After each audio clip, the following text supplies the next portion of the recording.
The tale of the tape between Jon Rahm and Patrick Cantlay with what they were able to do, not just you see in the 2021 season, Cantlay 4 wins, Rahm 1, but Rahm 15 top 10s. He said yesterday, I think asterisk, maybe a 16th top 10 for the Memorial. And you see what Jon did in majors, top 10 in all 4 with the win at the U.S. Open. So when we see the tale of the tape, what comes to mind? I think when you look at that Player of the Year vote, there's evidence here, and we saw it a few years ago with Brooks Koepka and Rory McIlroy as well, in a year where Koepka won majors but Rory won the FedEx Cup, is players are tending to favour the consistency over a FedEx Cup than the 1 week of a major championship. It's not how a lot of fans look at it.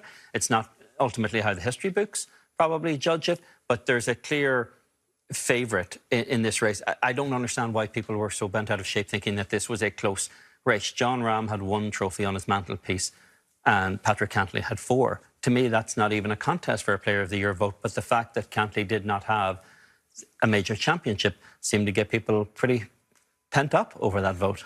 No, it certainly did. I mean, and it was one that was well debated because the top 10 numbers that Jon put up were just so astronomical by comparison. But it'd be interesting to get Paige McKenzie's thoughts as we welcome in the third member of our team, Golf Channel analyst. Paige, I mean, how would you break down Rahm versus Cantlay, especially through the lens as a former player? Well, I was going to say, first, makes me appreciate that the LPGA's Player of the Year is points-based. So it takes some objectivity into the equation rather than just the subjectivity of a vote. I always tend to kind of appreciate the players that have that kind of consistency, although I think it's impossible to argue with 4-1 in the win column. But that leads me to compare these two players in a different way. We know they're very different. The fire and ice is what I'll call it, the fiery Spaniard and Patty Ice in Patrick Cantlay, but let's look at the similarities of the two and how they got to where they are today.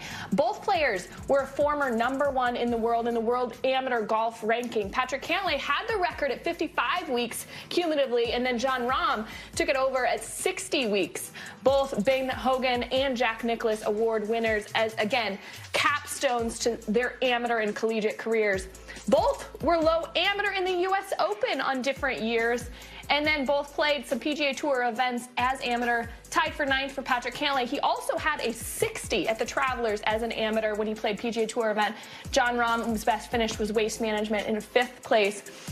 Very similar number of starts, 121 starts, 113 starts for Jon Rahm. Both, incidentally, have made exactly 100 cuts so far. And you can see a slight pay difference in Jon Rahm's cashed a few more checks than Patrick Cantlay.